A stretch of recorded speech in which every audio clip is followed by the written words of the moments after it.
പുഴയും കടന്നിൻ്റെ ഇന്നത്തെ എപ്പിസോഡിലേക്ക് എല്ലാവർക്കും സ്വാഗതം. വീഡിയോ ആദ്യമായി കാണുകയാണെങ്കിൽ സപ്പോർട്ട് ചെയ്ത് സബ്സ്ക്രൈബ് ചെയ്ത് ലൈക്ക് ചെയ്യാൻ മറക്കല്ലേ. വിനീത് ഇനി സ്നേഹതീരത്തേക്ക് വരില്ലെന്ന് ഉറപ്പ് നൽകണമെന്ന് ജയപാലൻ പറയുമ്പോഴേക്കും സുജാതയും ഉറപ്പ് നൽകുകയാ. അതുകൾക്ക് ജയപാലനും പറയുന്നുണ്ട്, വാക്ക് തരുമ്പോഴേ സൂക്ഷിച്ചു വേണം. പറഞ്ഞ വാക്ക് തെറ്റിയ അവന്റെ മുട്ടുകാലം ഞാൻ വെട്ടും. ജയപാലന് നിനക്കറിയാലോന്ന്. അതുകൾക്ക് സുജാതയും പറയുന്നുണ്ട്, ജയപാലേട്ടനെ പോലെ വാക്കിന് ഉറപ്പുള്ളവളാ ഈ സുജാത. അവന്റെ ഭാഗത്തു നിന്നും ഇങ്ങോട്ടൊരു നോട്ടം പോലും ഉണ്ടാവില്ല. ഇത് സുജാതയുടെ ഉറപ്പാ എന്ന് പറയേ സുജാത പോ എന്ന് ജയപാലനും. സുജാത വീണ്ടും എന്തോ പറയാൻ ശ്രമിക്കുന്നുണ്ടെങ്കിലും ജയപാലൻ തടഞ്ഞ് വേണ്ടതൊക്കെ പറഞ്ഞു തീർന്നില്ലേ, ഇനിയുള്ളതൊക്കെ ഞാൻ നോക്കിക്കോളാം എന്ന് പറയേ. ജയപാലേട്ടൻ പറഞ്ഞതുകൊണ്ട് ഞാൻ പോകുന്നു എന്ന് പറഞ്ഞ് ശാരദയെ ദേഷ്യത്തോടെ ഒന്ന് നോക്കി അമ്മയോടായി. അമ്മേ ഞാൻ പോവാന്ന് പറഞ്ഞ് സുജാത അവിടെ നിന്ന് ഇറങ്ങി പോവുകയാ. അല്ല പിന്നെ ചുമ്മാ ഒരു പ്രശ്നം ഉണ്ടാക്കാനായി കയറി വന്നോളും എന്ന് പറഞ്ഞ് ജയപാലൻ വീണ്ടും സോഫയിലേക്ക് ഇരിക്കുമ്പോഴേക്കും ജയപാലേട്ടാ എന്ന് പറഞ്ഞ് ശാരദ എന്തോ പറയാനായി ചെല്ലുന്നുണ്ടെങ്കിലും അവളെ തടഞ്ഞ് ശാരദ ഒന്നും പറയണ്ട, ആ തയ്യൽക്കാരനുമായിട്ടുള്ള ബന്ധമേ ഇനി വേണ്ട, സംഭവിക്കുന്നത് ഓരോന്നുമേ നല്ലതിനാന്ന് വിചാരിച്ചാൽ മതി എന്ന് പറയുമ്പോഴേക്കും കാവേരിയും അങ്ങോട്ട് നടന്നു വരുന്നുണ്ട്. ജയപാലൻ വീണ്ടും ശാരദയോടായി പറയുന്നുണ്ട്, ഇക്കാര്യത്തിൽ ശാരദ എന്നെ ഒന്ന് സഹായിക്കണം. അരവിന്ദന്റെ സ്ഥാനത്തു നിന്ന് സുജാതയ്ക്ക് ഞാൻ വാക്കു കൊടുത്തതേ അല്ല, നമ്മുടെ ഗംഗയുടെ ഭാഗത്തു നിന്ന് അങ്ങോട്ട് നീക്കമുണ്ടാവില്ലെന്ന് എനിക്കറിയാം. പക്ഷേ ആ തയ്യൽക്കാരനെ മേലാൽ ഇനി ഈ വളപ്പിൽ കയറ്റരുത്. അക്കാര്യം ശാരദ തന്നെ നയത്തില് അവനോട് പറയണം എന്ന് ജയപാലൻ പറയേ. ഞാനോ എന്ന് ശാരദയും. പിന്നല്ലാതെ അതെങ്ങനെ വേണമെന്ന് ഞാൻ പറഞ്ഞു തരാം എന്ന് ജയപാലൻ പറയുമ്പോഴേക്കും കാവേരിയും അങ്ങോട്ടെത്തുകയാണ്. അയാളെ കണ്ട് ഇഷ്ടമില്ലാതെ അവൾ അമ്പരപ്പോടെ നോക്കി നിൽക്കുമ്പോഴേക്കും ജയപാലനും അവളെ ഒന്ന് തുറിച്ചു നോക്കുകയാ. ശാരദ എഴുന്നേറ്റ് കാവേരിയുടെ അരികിലേക്ക് ചെന്ന് എവിടെയായിരുന്നിട്ട് ഇത്രയും നേരം എന്ന് ചോദിക്കേ. ഞാൻ രാജേശ്വരി മാഡത്തിന്റെ റിസോർട്ടിലെ ജോലിക്ക് പോയി എന്ന് കാവേരി പറഞ്ഞു തീരും മുമ്പേ ശാരദ മുഖം അടച്ചൊന്ന് കൊടുക്കുന്നുണ്ട്. അമ്മേ എന്ന് ഗംഗയും യമുനയും വിളിക്കുന്നുണ്ടെങ്കിലും ഒറ്റ ഒരെണ്ണം മിണ്ടിപ്പോവരുത്. ശാരദ വളർത്തിയതിനെ കുറ്റം പറയരുത് ഇനി ആരും എന്നവരുടെ നേരെ വിരൽ ചൂണ്ടിക്കൊണ്ട് ദേഷ്യത്തോടെ ശാരദ പറയെ ഒരു ചിരിയോടെ ഇരിക്കുക ജയപാലനും. കാവേരി റൂമിലേക്ക് കയറി പോകുമ്പോഴേക്കും വാ തുറന്ന പച്ചക്കള്ളമേ പറയൂ, നാട്ടുകാർ മുഴുവനും അറിഞ്ഞു ജോലി പോയ കാര്യം, എന്നിട്ട് ഞാൻ മാത്രം അറിഞ്ഞില്ലെന്ന് ശാരദയും ഒച്ച വെക്കുന്നുണ്ട്. കാവേരി റൂമിലേക്ക് കയറി ചെല്ലുമ്പോഴേക്കും നിളയും അവിടെ കട്ടിലിൽ ഇരിപ്പുണ്ടായിരുന്നു. ദേഷ്യത്തോടെ അവൾ തന്റെ പേഴ്സ് കട്ടിലേക്ക് വലിച്ചെറിഞ്ഞ് സങ്കടത്തോടെ അവിടെ നിന്ന് കരയുമ്പോഴേക്കും നിളയും എഴുന്നേറ്റ് ചെന്ന് കാവേരി ചേച്ചി എന്ന് ചേർത്ത് പിടിച്ച് കരയുകയാണ്. അടികിട്ടിയപ്പോ നല്ലോണം വേദനിച്ചോ ചേച്ചി എന്നവൾ ചോദിക്കേ. ഇല്ല എന്ന് കാവേരിയും. ഞാനിവിടെ ഇരുന്ന് എല്ലാം കേൾക്കുമായിരുന്നു ചേച്ചി. അമ്മ എന്താ ഇങ്ങനെയെന്ന് അവൾ ചോദിക്കേ. നമ്മുടെ അമ്മയ്ക്ക് കുഴപ്പമുണ്ടായിട്ടല്ല, അമ്മയെ ചിലരെ തെറ്റിദ്ധരിപ്പിക്കുന്നതായെന്ന് കാവേരിയും. ജയപാലൻ അങ്കിളി വരുന്നതിന് മുന്നേ ചേച്ചിയുടെ ജോലി പോയ കാര്യം അമ്മ അറിഞ്ഞായിരുന്നു ചേച്ചി. ചേച്ചിന്ന് ഭക്ഷണം എടുക്കാതല്ലേ പോയത്. ഉച്ചഭക്ഷണമായിട്ട് അമ്മ ചേച്ചിന്ന് ജോലി ചെയ്യുന്ന റിസോർട്ടിലേക്ക് പോയിരുന്നു എന്നവൾ പറയുന്നത് കേൾക്കെ അമ്പരപ്പോടെ എന്നിട്ട് എന്ന് കാവേരി ചോദിക്കുന്നുണ്ട്. നിള അവിടെ നടന്ന സംഭവങ്ങളെല്ലാം വിവരിച്ചുകൊണ്ട് അക്കാര്യത്തിൽ സത്യം അറിയാനും ഇനി എന്ത് ചെയ്യണമെന്ന് തീരുമാനിക്കാനുമാ ജയപാലൻ അങ്കിളിനെ വിളിച്ചു വരുത്തിയത്. അങ്കിൾ വന്നിട്ടും ചേച്ചിയെ തന്നെയാ കുറ്റം പറഞ്ഞതും. അങ്കിളിന്റെ ശുപാർശയിൽ ജോലി കിട്ടിയിട്ട് വിശ്വാസവഞ്ചനയും നെറുകേടുമൊക്കെ കാണിച്ചെന്നാ പറഞ്ഞത്. അതിന് പിന്നാലെയാ സുജാത അമ്മായി വന്നത് എന്നവൾ പറയെ. സുജാത അമ്മയോ എന്ന് അമ്പരപ്പോടെ കാവേരിയും. അവിടെ ലിവിംഗ് റൂമിൽ ജയപാലൻ വീണ്ടും പറഞ്ഞുകൊണ്ടേയിരിക്കുക, ഇതിപ്പോ സുജാതയെ കുറ്റം പറഞ്ഞിട്ട് കാര്യമില്ല, അത്രയ്ക്ക് നാറിയ രീതിയിലാ പുറത്തുള്ള സംസാരം. വിനീതിനെ തല്ലിച്ചതച്ചിട്ട് അവന്മാരെ പെണ്ണിനെയും കൊണ്ടുപോയെന്നാ ചിലരുടെ സംസാരം. അല്ല അവൻ ഇതിന്റെ വല്ല കാര്യവും ഉണ്ടായിരുന്നോ, വീട്ടിൽ കിടന്നുറങ്ങിയാ പോരായിരുന്നോ എന്ന് ചേറെ ചിലര്. ഒരമ്മയ്ക്ക് ഇതൊക്കെ എത്ര നേരം കേട്ടോണ്ടിരിക്കാൻ പറ്റും ശാരദേ? രാത്രിയല്ലേ സംഭവം, നിങ്ങൾക്ക് എന്നെ ഒരു കോള് വിളിച്ചുകൂടായിരുന്നു എന്ന് ജയപാലൻ ചോദിക്കേ. വിളിച്ചതാ ജയപാല, പക്ഷേ കോള് കിട്ടിയില്ലെന്ന് രാധമ്മയും. അതെങ്കിലെ പലതവണ ട്രൈ ചെയ്ത് നോക്കിയെന്ന് യമുനയും. എനിക്കറിയാത്തതല്ലോ ഈ നാട്ടിലുള്ളവരുടെ വൃത്തികെട്ട നാവ്, നാളെ അവരെ ഒരു കുഞ്ഞിനെ വരെ ഉണ്ടാക്കിയെന്ന് പറയുമായിരിക്കും എന്ന് ജയപാലട്ടൻ പറയുന്നവൾക്ക് ശാരദ ഒരു ഞെട്ടലോടെ ഗംഗയുടെ കൈ ചേർത്ത് പിടിക്കുക. എന്റെ ഈശ്വര, ഒരു വീട്ടിൽ ആണുങ്ങളില്ലാന്ന് വന്ന എന്തെല്ലാം ഗതികേടുകളാ എന്ന് രാധമ്മയും സങ്കടത്തോടെ പറയേ. അങ്ങനെ പറഞ്ഞു കൊടുക്കമ്മ, ഓരോ അപകടം വരുന്നതിന് മുമ്പും ഞാൻ അത് തിരിച്ചറിയും. ഇത്രയും പെണ്ണുങ്ങൾ താമസിക്കുന്ന വീട്ടിലെ പുറത്തുനിന്ന് ആണുങ്ങളെ കയറ്റി താമസിപ്പിച്ച എങ്ങനാന്ന് ഞാൻ മുമ്പ് ചോദിച്ചതാ. അപ്പോ അങ്കിൾ ഡിങ്കനായിട്ട് വന്ന് ഞങ്ങളെ രക്ഷിക്കില്ലെന്ന് ചോദിച്ച് കാവേരിയെ പരിഹസിക്കുക ചെയ്തേ. എന്നിട്ടിപ്പോ എന്തോ ആയി? തലനാരി ഇഴക്കി രക്ഷപ്പെട്ടെങ്കിലും അടിമുടി ചാണകക്കുഴിയിൽ വീണ പോലെ നാറിയില്ലേ? അതിനേക്കാൾ വലിയ അപകടമാ ഇനി വരാൻ പോകുന്നത് എന്ന് ജയപാലൻ പറയേ. എന്താ ജയപാല എന്ന് സംശയത്തോടെ രാധമ്മയും ചോദിക്കുന്നുണ്ട്. എന്റെ അമ്മേ, ഞങ്ങളുടെ കുട്ടിക്ക് ഒരു കുഴപ്പവുമില്ല, ഞങ്ങൾ തന്നെ അവളെ രക്ഷിച്ചു എന്ന് പറഞ്ഞ് പുഷ്പവാടിയിലെ ഓരോ വീടിന്റെയും കഥയിൽ ചെന്ന് നമുക്ക് പറയാൻ പറ്റുമോ? അല്ല ഇപ്പൊ അങ്ങനെ പറഞ്ഞാൽ തന്നെ ആരെങ്കിലും വിശ്വസിക്കോ എന്ന് ജയപാലൻ പറയുന്നവർക്ക്. എന്താ ജയപാലേട്ടാ എന്താ പറഞ്ഞു വരുന്നേ എന്ന് ശാരദയും. രാധമ്മ പറഞ്ഞു തന്നെയാ ശാരദയെ കറക്റ്റ്. കള്ളുകുടിയനായാലും തെമ്മാടിയായാലും വീട്ടില് ആണുങ്ങൾ വേണം. അരവിന്ദൻ ഗൾഫിലായിരുന്നപ്പോഴും നാട്ടുകാരുടെ ഭാഗത്തുനിന്ന് ഇങ്ങനെ മറ്റൊരു തരത്തിലൊരു നോട്ടം ഉണ്ടായിരുന്നോ? ഇല്ല. ഒരാൺതുണ എന്ന് പറയുന്നത് വലിയൊരു ബലം തന്നെയാ. അതുകൊണ്ടാ ഞാൻ രാവിലെ തന്നെ ഇങ്ങോട്ട് വന്നത്. അതിന്റെ മറുപടി എനിക്ക് കിട്ടിയതുമില്ല എന്ന് പറഞ്ഞ് ജയപാലൻ ഗംഗയെ നോക്കേ. വേണ്ട അമ്മയെന്ന് ഗംഗ പതിയെ പറയുന്നുണ്ട്. അമ്മ ജയപാലേട്ടാ, പയ്യന് പ്രായം ഇത്തിരി കൂടുതലാണെന്ന് ആ കുട്ടികള് എന്ന് ശാരദ പറഞ്ഞു തുടങ്ങുമ്പോഴേക്കും ജയപാലനും തടഞ്ഞേ, അതാ ഇപ്പോഴും കുട്ടികളുടെ വാക്കും വിശ്വസിച്ചോണ്ടിരുന്നോ? നല്ലതാ, പടുകുഴിയിൽ ചെന്ന് വീഴുവേ, പറഞ്ഞില്ലെന്ന് വേണ്ട. അതെ, ഞാൻ നാളെ തന്നെ ചേർത്തലക്കാരോട് വരാൻ പറയാം, നമുക്ക് ആ നിശ്ചയം നടത്താം എന്ന് ജയപാലങ്ങൾ പറയുന്നത് കേൾക്കെ സങ്കടത്തോടെ കരയുകയാ ഗംഗയും. അത് കേൾക്കെ ദേഷ്യത്തോടെ കാവേരി എഴുന്നേറ്റ് പോവാൻ തുടങ്ങുന്ന നേരം നീളാവളെ പിടിച്ചു വലിച്ച്, ചേച്ചി എങ്ങോട്ടാ ചേച്ചി എന്ന് ചോദിക്കേ, വിടുമോളെ, ഇനി ഇതെന്നെ കൊണ്ട് സഹിക്കാൻ പറ്റില്ല എന്ന് കാവേരി പറയുന്നുണ്ടെങ്കിലും അങ്ങോട്ട് ഇനി പോകണ്ട ചേച്ചി എന്ന് പറഞ്ഞ് പിടിച്ചു നിർത്തുകയാ നിളയും. നീ കൈന്ന് വിടെന്ന് പറഞ്ഞ് അവളുടെ കൈ വിടുവിച്ച് കാവേരി റൂമിൽ നിറങ്ങി പോവുകയാ. ജയപാലനെപ്പോഴും അവരോട് പറഞ്ഞുകൊണ്ടിരിക്കുക, ഇതിപ്പോ ഇവിടെ സംഭവിച്ചത് നല്ലതിനാണെന്ന് കരുതിയാൽ മതി. അതാണല്ലോ ആ കല്യാണാലോചന വീണ്ടും പൊങ്ങി വന്നത്. ഇത് തന്നെ നടക്കണമെന്ന ദൈവനിയോഗേ എന്ന് പറഞ്ഞ് നിർത്തുമ്പോഴേക്കും കാവേരി അങ്ങോട്ട് വന്ന്, അമ്മേ, ഇപ്പൊ ഇവിടെ നടന്ന സംഭവങ്ങളും കല്യാണാലോചനയും തമ്മിൽ എന്താ ബന്ധം? ഗംഗേച്ചിയുടെ കല്യാണമാണോ എല്ലാത്തിനുമുള്ള പരിഹാരം എന്ന് ചോദിക്കുമ്പോഴേക്കും ശാരദയും അവിടെ നിന്ന് എഴുന്നേറ്റ് അവളുടെ നേരെ വിരൽ ചൂണ്ടി, മിണ്ടരുത്, എന്താ വേണ്ടെന്ന് ഇവിടെ ഉള്ളവർക്കറിയാം എന്ന് പറയേ, അമ്മേ ഞാൻ എന്ന് കാവേരി വീണ്ടും പറഞ്ഞു തുടങ്ങുമ്പോഴേക്കും ശാരദ വീണ്ടും വിരൽ ചൂണ്ടി, മിണ്ടരുതെന്നല്ലേ പറഞ്ഞത് എന്ന് ഒച്ച വെക്കുകയോ, നീ കാരണ കാര്യങ്ങൾ ഇത്രയും വഷളായത് എന്നൊച്ച വെക്കേ കാവേരി ദേഷ്യത്തോടെ ജയപാലിനെ തുറിച്ചു നോക്കുകയാ. ജയപാലനും ഒരു പതർച്ചയോടെ, ഈ മങ്കമ്പ കുടുംബക്കാരെന്ന് പറഞ്ഞ ചേർത്തല മുഴുവൻ വിറയ്ക്കും.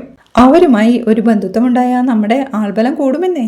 ഇവിടെ ഒരു പ്രശ്നമുണ്ടായ ചേർത്തല മുഴുവൻ ഇളകി ഇങ്ങോട്ട് വരും എന്ന് പറയേ, അമ്മേ ഇയാൾ പറയുന്നത് വിശ്വസിക്കരുത്, നുണയാ, പച്ച നുണ എന്ന് കാവേരി പറഞ്ഞു തീരുമ്പോഴേക്കും അമ്മ അവളുടെ കരണം താഞ്ഞടിക്കുന്നുണ്ട്.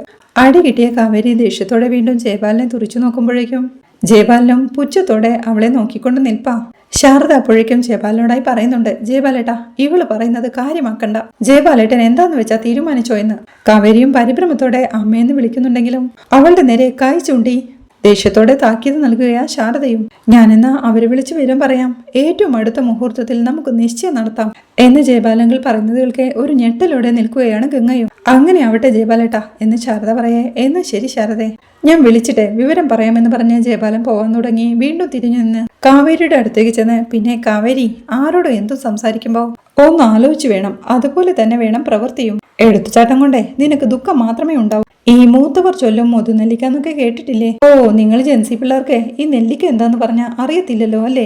അതൊക്കെ അനുഭവത്തിൽ വരുമ്പോ അങ്ങ് പഠിച്ചോളുമെന്നേ എന്നൊക്കെ പരിഹസിക്കുന്നതിൽക്കെ കാവേരിയും ദേഷ്യത്തോടെ തന്റെ മുഷ്ടി ചുരുട്ടി ജയപാലനങ്ങളെ നേരെ ചെല്ലാൻ തുടങ്ങുമ്പോഴേക്കും യമുന അവളുടെ കയ്യിൽ പിടിച്ച് നിർത്തുകയാ. അവളുടെ ദേഷ്യം കണ്ട് ജയപാലനും, മോളെ കാവേരി, ഈ പിടക്കൊഴി കൂവിയിട്ടെ എവിടെയും നേരം വെളുത്തതായി കേട്ടിട്ടില്ല എന്ന് പറഞ്ഞ് അവളെ നോക്കി പുച്ഛത്തോടെ ചിരിച്ചുകൊണ്ട്, ശാരദേ എന്നാ പോട്ടെ, അമ്മേ എന്നാ പോട്ടെ എന്ന് ചിരിയോടെ യാത്ര പറഞ്ഞു പോവുകയാ. ജയപാലൻ പോയി കഴിയുമ്പോഴേക്കും ശാരദ കാവേരിയെ പൊതിരെ തല്ലാൻ തുടങ്ങുകയാ. കൂടെയുള്ളവരെല്ലാം അവരെ പിടിച്ചു മാറ്റുമ്പോഴേക്കും വായടച്ച് മിണ്ടാതിരുന്നോണം നീ, ഇല്ലെങ്കിൽ തല്ലിക്കൊല്ലും ഞാൻ ഈ അസത്തിനെ എന്ന് ശാരദ വെച്ചുവെക്കുമ്പോഴേക്കും കൊണ്ടുപോടി അവളെ അകത്തിട്ട് കൊണ്ടുപോയെന്ന് രാധമ്മയും പറയുകയാ. യമുനയും ഗംഗയും അമ്മയെ പിടിച്ചുകൊണ്ട് പോവാൻ നോക്കുന്നേരം ശാരദയും അവരുടെ കൈ തട്ടിമാറ്റി കാവേരിയുടെ അരികിലേക്ക് ചെന്ന്, ഇത്രയൊക്കെ ആയിട്ട് മറ്റുള്ളവരുടെ ചോര കുടിച്ച് മതിയായില്ലേടി നിനക്ക്, മതിയായില്ലേ എന്നമ്മ വീണ്ടും ചോദിക്കുമ്പോഴേക്കും അമ്മ ഇങ്ങോട്ട് വന്നേന്ന് പറഞ്ഞ് ഗംഗയും യമുനയും അമ്മയെ കൂട്ടിക്കൊണ്ട് പോവുകയാ. രാധമ്മയും പുറകെ അകത്തേക്ക് പോകുമ്പോഴേക്കും ദേഷ്യത്തോടെയും സങ്കടത്തോടെയും നിൽപ്പാ കാവേരിയും. പിന്നീട് ലിവിംഗ് റൂമിൽ മാലയിട്ട് വെച്ച അരവിന്ദേട്ടന്റെ ഫോട്ടോയ്ക്ക് മുന്നിൽ സങ്കടത്തോടെ നോക്കി നിൽക്കുകയാ ശാരദ. ഗംഗയും യമുനയും കാവേരിയുമെല്ലാം അവിടെ തന്നെ നിൽപ്പുണ്ട്. ശാരദ അവിടുന്ന് പോവാൻ തുടങ്ങുമ്പോഴേക്കും ഗംഗയും ചെന്ന് പറയുന്നുണ്ട്, അമ്മേ, അമ്മയോടൊരു കാര്യം പറയാനുണ്ട്, അത് അച്ഛന്റെ കൂടി സാന്നിധ്യത്തിലാവട്ടെ എന്ന് കരുതി. അമ്മ എന്തിനാ അമ്മേ കാവേരിയെ എപ്പോഴും ഇങ്ങനെ അടിക്കുന്നേ? അടി കൊടുത്ത് കാര്യങ്ങൾ മനസ്സിലാക്കേണ്ട പ്രായമാണോ അവൾക്ക്? ഓരോ കാര്യങ്ങളും എന്ത് സമാധാനത്തിലാ നമ്മൾ പറഞ്ഞു തീർത്തിരുന്നത് എന്ന് ചോദിക്കേ, എടി ഇവളുടെ വായിലിരിക്കുന്ന വർത്താനം കേട്ട അടിയല്ലാതെ പിന്നെ എന്താ കൊടുക്കേണ്ടത് എന്നമ്മ ചോദിക്കേ, കാവേരിയും, ഞാൻ എന്താ അമ്മേ പറഞ്ഞത്? അയാൾ കൊണ്ടുവന്ന ആ ചെറുക്കന്റെ കല്യാണം വേണ്ടെന്നല്ലേ? ആ ചെറുക്കനെ ഇവിടെ ആർക്കും ഇഷ്ടല്ലമ്മേ എന്നവൾ പറയേ, പിന്നെ എന്തു വേണമെന്നാ നീ പറയുന്നേ എന്ന് ശാരദയും. കല്യാണം നമുക്ക് സമാധാനമായിട്ട് ആലോചിക്കാമമ്മേ, ഇപ്പൊ തിരക്കൊന്നുമില്ലല്ലോ എന്ന് കാവേരിയും. ഇന്നലെ ഇവിടെ നടന്ന സംഭവത്തെക്കുറിച്ച് നാട്ടുകാരെന്താ പറയുന്നതെന്നറിയോ? ജയപാലേട്ടൻ ഓരോന്ന് പറയുന്ന കേട്ടപ്പോ എന്റെ ചെവി മരവിച്ചു പോയി എന്നമ്മ പറയേ, അമ്മയുടെ ജയപാലേട്ടന് വേറെ ജോലിയൊന്നും ഇല്ലാത്തോണ്ടാ, 1ന് 10 പരദൂഷണം പറയും അയാള്. ഇനി അഥവാ നാട്ടുകാരെന്തെങ്കിലും പറയുന്നുണ്ടെങ്കിൽ അടുത്ത വിഷയം കിട്ടുമ്പോ അത് അവരങ്ങ് മറന്നു പോവും അമ്മേ എന്ന് കാവേരി പറയേ, എനിക്കറിയാവുന്നതല്ലല്ലോ ഈ നാട്ടുകാരെ. ദേ, ഒരു കുഴിയാനെ കണ്ട 7 ആനയുടെ ആറാട്ട് നടന്നു എന്ന് പറയുന്ന നാട്ടുകാരാ. അവരുടെ കയ്യിൽ ഇതുപോലൊരു വിഷയം കിട്ടിയാ അവര് വെറുതെ വിടോ എന്നമ്മ പറയേ, കണ്ടില്ലേ അമ്മയെ ശരിക്കും പറഞ്ഞു പേടിപ്പിച്ചു അയാള് പറയുന്നതൊന്നും അല്ല അമ്മേ കാര്യങ്ങള് എന്ന് കാവേരിയും പറയുന്നുണ്ട്. പിന്നെ ഞാൻ ആരെയെ വിശ്വസിക്കേണ്ടത്? നിന്നെയോ? നിന്നെ വിശ്വസിച്ചോണ്ടാ ഇന്നലെ രാത്രി മുഴുവൻ ചങ്കിൽ തീയുമായി ഉറക്കമൊഴിക്കേണ്ടി വന്നത് എന്നമ്മ പറയേ, ഞാനത് മനഃപൂർവ്വം ചെയ്തതാണോ അമ്മേ? അബദ്ധത്തിൽ സംഭവിച്ചു പോയി, ഇനി എന്ത് പ്രായശ്ചിത്തമാ ഞാൻ ചെയ്യാ എന്ന് ചോദിക്കെ ഒന്നും പറയാനാവാതെ നിൽക്കിയ ശാരദയും. കാവേരി ഗംഗയോടായി, ഗംഗച്ചി ഈ അമ്മയെ വിശ്വസിക്കല്ലേ, ബാധ്യത ഒഴിവാക്കാനായി ഏതെങ്കിലും തായ്ക്കിളവിനെ തലയിൽ കെട്ടിവെച്ചു തരും എന്ന് പറയാ അമ്മയും. ആ നീ ഇവളെ വിശ്വസിച്ചാ മതി, കുറെ കള്ളുകുടിയന്മാരെ വീട്ടിൽ കയറി താമസിപ്പിച്ച് മാനം കെടുത്തി തരും എന്നമ്മയും. അമ്മേ, ഓരോ ബിസിനസ്സിനും റിസ്ക് ഉണ്ട്. അമ്മയുടെ ഏട്ടൻ ചെയ്യുന്ന ബിസിനസ്സിന് എന്താ റിസ്ക് ഒന്നുമില്ലേ? ഞാൻ പറഞ്ഞല്ലോ അമ്മേ, എനിക്ക് ഈ ഹോം സ്റ്റേ ബിസിനസ്സിൽ മുൻപരിചയമൊന്നുമില്ല. ഓരോന്നും മുന്നിട്ടിറങ്ങി ചെയ്താലല്ലേ അതിന്റെ സാധ്യതകളും ദോഷങ്ങളും ഒക്കെ മനസ്സിലാവൂ. അതോ ഒന്നും ചെയ്യാതെ വീട്ടിലിരുന്നാ മതി എന്നാണോ എന്ന് കാവേരി ചോദിക്കേ. ഇനിയിപ്പോ അങ്ങനെ തന്നെ ഇരുന്നാ മതി, നിർത്തിക്കോണം നിന്റെ ഹോം സ്റ്റേയും കോപ്പുമൊക്കെ എന്നമ്മയും. പിന്നെ എന്തെടുത്ത് കഴിക്കും എന്ന് കാവേരി ചോദിക്കേ. ഭിക്ഷ എടുക്കണമെടി, മാനം കെട്ട് ജീവിക്കുന്നതിനേക്കാൾ നല്ലത് അത് തന്നെയാ എന്നമ്മ പറയുന്നത് കേൾക്കെ അമ്മയുടെ ഏട്ടൻ ആ ഫ്രോഡാ, ഇതൊക്കെ അമ്മയുടെ തലയിൽ കുത്തി തിരികത് എന്ന് കാവേരി ഒച്ചവെക്കുമ്പോഴേക്കും ശാരദ വീണ്ടും അവളുടെ കരണം പുകച്ചൊന്ന് കൊടുക്കുകയാ. ആരടി ഫ്രോഡ്, പറയടി ആരടി ഫ്രോഡ് എന്നമ്മ ഒച്ചവെക്കെ. യമുനയും ഗംഗയും അമ്മയെ പിടിച്ചു നിർത്തി അമ്മയുടെ അടുത്ത് അടിക്കരുതെന്നല്ലേ പറഞ്ഞത്, എന്തിനമ്മ എപ്പോഴും ഇങ്ങനെ അടിക്കുന്നെന്ന് ഗംഗയും ചോദിക്കുന്നുണ്ട്. കാവേരി ദേഷ്യത്തോടെ അമ്മയെ നോക്കുമ്പോഴേക്കും അവളുടെ നോട്ടം കണ്ടില്ലേ, കണ്ടിട്ട് നീ എന്നെ തല്ലുമെന്ന് തോന്നുന്നുണ്ടല്ലോ, വാടി തല്ലടി, നീ എന്നെ തല്ലടി എന്ന് പറഞ്ഞ് ശാരദ അവളുടെ നേരെ ചെല്ലുമ്പോഴേക്കും അമ്മ എന്നെ എത്ര വീണലും തല്ലിക്കും, പക്ഷെ അയാൾ ഫ്രോഡ് തന്നെയാ, ഫ്രോഡ് ഫ്രോഡ് ഫ്രോഡ്. ആ ഫ്രോഡിന് വേണ്ടി അമ്മ ഇന്നെന്നെ തല്ലി, പക്ഷെ ഒരു ദിവസം അമ്മ ആട്ടിൻ തോലണിഞ്ഞ ആ ചെന്നായുടെ മുഖം തിരിച്ചറിയും, അത് നെഞ്ചുപൊട്ടി കരയേണ്ടി വരും അമ്മയ്ക്ക് എന്ന് പറഞ്ഞ് കാവേരി അകത്തേക്ക് പോകുമ്പോഴേക്കും വിട്ടിടി ഇങ്ങോട്ട് എന്ന് പറഞ്ഞ് ഗംഗയുടെയും യമുനയുടെയും കൈ വിടുവിച്ച് ശാരദയും വിളിച്ചു പറയുന്നുണ്ട്. എടി നീയല്ല ആരെതിർത്താലും ജയപാലേട്ടൻ കൊണ്ടുവന്ന ചെറുക്കനുമായി ഗംഗയുടെ കല്യാണം നടത്തിയിരിക്കും, അതിലൊരു മാറ്റം ഉണ്ടാവാൻ പോകുന്നില്ലെന്ന് പറഞ്ഞ് ശാരദയും അകത്തേക്ക് പോവുകയാണ്. ടെൻഷനോടെ നിൽക്കുന്ന ഗംഗയോടായി ആ ചെറുക്കൻ വേണ്ട ചേച്ചി, കൊള്ളില്ല എന്ന് യമുനയും സങ്കടത്തോടെ പറയുന്നുണ്ട്. പിന്നീട് ശാരദ പിന്നാമ്പുറ വഴി പുറത്തേക്ക് ഇറങ്ങുമ്പോഴാണ് മുറ്റത്ത് നിന്ന് സംസാരിക്കുന്ന രാധമ്മയെയും വിനീതിനെയും കാണുന്നത്. എന്നിട്ട് ഒറ്റയടിക്കവൻ വീണോടാ എന്ന് രാധമ്മ ചോദിക്കേ. എവിടെന്ന് വീണെന്നല്ലേ ഞാൻ വിചാരിച്ചേ, നോക്കുമ്പോ അവിടെ തന്നെ നിൽക്കുവാ, പിന്നെ 2-3 അടി കൂടി കൊടുത്തിട്ടാ വീണത്. എന്റെ കൈ നന്നായി വേദനിച്ചു കേട്ടോ, ഈ സിനിമയിലൊക്കെ കാണുന്ന പോലെ അല്ല കേട്ടോ, ഇടിക്കുമ്പോഴേ നമ്മുടെ കൈയും വേദനിക്കും എന്നവൻ പറയേ. എടാ അതിന് സ്ഥിരമായി ഇടിച്ചു പരിശീലിക്കണം, അപ്പൊ കയ്യിൽ നല്ല തഴമ്പ് വരും, പിന്നെ കൈ വേദനിക്കില്ലെന്ന് രാധമ്മ. അതിന് ഞാൻ എവിടെ അമ്മമ്മ ഇടിച്ചു പരിശീലിക്കുന്നത് എന്ന് വിനീത് ചോദിക്കേ. എടാ അതിന് ആൾക്കാരെ ഇടിക്കണം എന്ന് രാധമ്മ. അവർ തമ്മിലുള്ള സംസാരവും ശ്രദ്ധിച്ചു നിൽപ്പാ ശാരദയും. ആൾക്കാരെയോ എന്ന് വിനീത് ചോദിക്കേ. നിന്റെ മുത്തശ്ശന്റെ കഥയൊക്കെ ഞാൻ നിന്നോട് പറഞ്ഞു തന്നിട്ടില്ലേ, പേര് മാധവൻ എന്നാണെങ്കിലും മല്ലൻ മാധവൻ എന്നാ എല്ലാരും വിളിച്ചിരുന്നത്. മാധവന്റെ വീടെന്നല്ല മല്ലന്റെ വീടെന്നേ ആൾക്കാരറിയൂ. മൂപ്പർക്ക് ഒരു ദിവസം 2-3 പേരെയെങ്കിലും ഇടിക്കണം, ഇല്ലെങ്കിൽ ഉറക്കം വരില്ല. ഇതറിയാവുന്ന ആൾക്കാരെ മാധവേട്ടൻ വെളിയിലിറങ്ങിയ വഴി മാറിപ്പോവും, ഞാൻ കൂടെ ഉണ്ടെങ്കിൽ പിന്നെ പറയാനുമില്ല എന്നമ്മമ്മ പറയുന്നത് കേൾക്കെ ആൾക്കാരിടിക്കുമ്പോ അമ്മമ്മ തടയാറില്ലേ എന്ന് വിനീതും. എവിടുന്ന് ഭർത്താക്കന്മാർ ആൾക്കാരെ തല്ലുന്നതും തല്ലി ജയിക്കുന്നതും പെണ്ണുങ്ങൾക്കൊരു സന്തോഷമാടാ, അതൊന്നും ആരും പുറത്ത് പറയില്ലെന്നേ ഉള്ളൂ, പക്ഷേ ഞാൻ പറയും എന്ന് അമ്മമ്മ പറയുന്നത് കേൾക്കെ. അപ്പോ ഞാൻ ഇന്നലെ അവരെ തല്ലിയത് ഗംഗയ്ക്ക് സന്തോഷമാവുമല്ലേ എന്ന് വിനീതും ചോദിക്കും. പിന്നല്ലാതെ എടാ, വെറുതെ ആൾക്കാരെ തല്ലുന്ന പോലെയല്ല, ഒരു പെണ്ണിന്റെ മാനം രക്ഷിക്കാൻ വേണ്ടിയാണ് തല്ലുന്നതെങ്കിൽ ഫലം 10 ഇരട്ടിയാ. നീ നസീറിന്റെയും സത്യന്റെയും ഒക്കെ പഴയ സിനിമ കണ്ടിട്ടില്ലേ, നായകൻ പിച്ചക്കാരനോ കാട്ടാളനോ ഒക്കെ ആയിരിക്കും, നായികയായിട്ട് വരുന്ന ഷീലയ്ക്ക് അവനെ ഒട്ടും ഇഷ്ടവുമല്ല.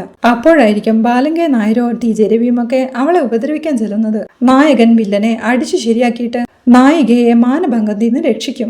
അപ്പോൾ ഷീല നസീറിന്റെ മുന്നിൽ ചെന്ന് പറയും, ഇനിയുള്ള ജീവിതം അങ്ങേക്ക് കടപ്പെട്ടിരിക്കുന്നു എന്ന് അമ്മൂമ്മ നാണത്തോടെ പറയേ. ഈ അമ്മൂമ്മ ഇതെന്തൊക്കെ പറയുന്നേ എന്ന് വിനീതു ഒരു പൊട്ടിച്ചിരിയോടെ. സത്യമാടാ, ഇനി ആരൊക്കെ വിചാരിച്ചാലും ഗംഗയുടെ ഹൃദയത്തിൽ നിന്ന് നിന്നെ പറിച്ചെറിയാൻ പറ്റത്തില്ല, അവള് നിനക്കുള്ളതാണെന്നാ ദൈവനിശ്ചയം. നീയും ഗംഗയും തമ്മിലുള്ള കല്യാണം നടന്ന നീ വാങ്ങിത്തരാന്ന് പറഞ്ഞിട്ടുള്ള ആ 2 പവന്റെ മാല റെഡിയാക്കിക്കോ ഉടനെ എന്ന് അമ്മമ്മ പറയേ.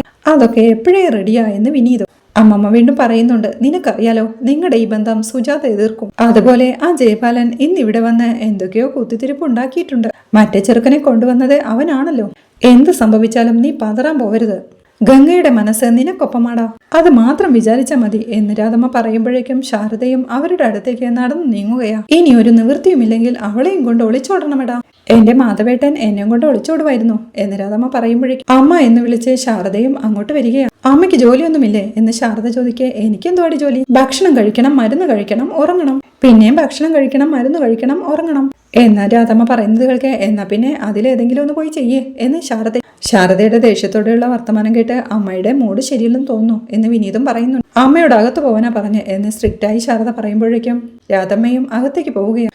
ശാരദ വിനീതിനോടായി, വിനീത് എപ്പോഴാ വന്നേ എന്ന് ചോദിക്കെ. ഒരു പരങ്ങലോടെ, കുറച്ചു നേരമായി അമ്മായി എന്ന് വിനീത്. ഒരു വീടിന്റെ പിന്നാമ്പുറത്തൂടിയാണോ വരുന്നേ, മുൻവശത്തെ വഴി അടച്ചുപൂട്ടിയിട്ടൊന്നും ഇല്ലല്ലോ എന്ന് ശാരദ ചോദിക്കെ. ഞാൻ വന്നപ്പോ അമ്മമ്മയുടെ നിപ്പുണ്ടായിരുന്നു, അമ്മമ്മ വിളിച്ചപ്പോ കുറുക്കുവഴി കയറി വന്നതായെന്ന് വിനീതും. ഇനി അങ്ങനത്തെ കുറുക്കു വഴിയൊന്നും വരണ്ട. ഒരു പെങ്കൊച്ചിന്റെ കല്യാണം നടത്താനുള്ള വീടാണെന്ന് ശാരദ പറയും. അമ്മായി ഞാൻ എന്ത് ചെയ്തു എന്ന് വിനീതും. വിനീത് ചെയ്തതിൽ കുറ്റം പറഞ്ഞതൊന്നുമല്ല. വിനീത് ചെയ്തു തന്ന പല കാര്യങ്ങൾക്കും നന്ദിയുമുണ്ട്. ഇനി അങ്ങോട്ടുള്ള കാര്യമാ പറഞ്ഞത്. വിനീത് നല്ല ഉദ്ദേശത്തിലായിരിക്കും പലതും ചെയ്യുന്നത്. പക്ഷേ നാട്ടുകാർ പറയുന്നത് വേറെയാണെന്ന് പറഞ്ഞ് കൈകൂപ്പി. എന്റെ 4 മക്കളിൽ ഒരാളെങ്കിലും എനിക്കിപ്പോ കല്യാണം കഴിച്ചയക്കണം. ഒരു തവണ കല്യാണം മുടങ്ങിയതാ. ഇനി ഒരു തവണ കൂടി കല്യാണം മുടങ്ങുന്നത് എനിക്ക് സങ്കല്പിക്കാൻ പോലും പറ്റില്ല. അതുകൊണ്ട് കാല് പിടിച്ച് അപേക്ഷിക്കുക. വിനീതിനി ഇങ്ങോട്ട് വരരുത്. ഞങ്ങളോട് ഒരല്പമെങ്കിലും സ്നേഹമുണ്ടെങ്കിൽ ജീവിച്ചു പോയിക്കോട്ടെ എന്ന് വിചാരിക്കണം. സഹായം ചെയ്യുകയാണെന്ന് പറഞ്ഞ് ദയവ് ചെയ്ത് ഉപദ്രവിക്കരുത് എന്ന് സങ്കടത്തോടെ കൈകൂപ്പി ശാരദ പറയേ. വിനീത് അമ്മായിയുടെ ആ കൂപ്പുകൈ പിടിച്ചു മാറ്റിക്കൊണ്ട്, ഏയ് എന്താ അമ്മായി ഇത്? ഒരു വാക്ക് പറഞ്ഞ പോരെ എന്നോട്. അമ്മായി എനിക്ക് മുന്നിൽ ഇങ്ങനെ കെഞ്ചണം. ഇനി എന്നെ കൊണ്ടുള്ള ശല്യം ഉണ്ടാവില്ല അമ്മായി എന്ന് പറഞ്ഞവൻ അവിടെ നിന്ന് നടന്നു നീങ്ങുകയാ. ഇത്രയുമാണ് ഈ എപ്പിസോഡിലെ വിശേഷങ്ങൾ. വീഡിയോ ഇഷ്ടമായാൽ സപ്പോർട്ട് ചെയ്ത് സബ്സ്ക്രൈബ് ചെയ്ത് ലൈക്ക് ചെയ്യാൻ മറക്കല്ലേ.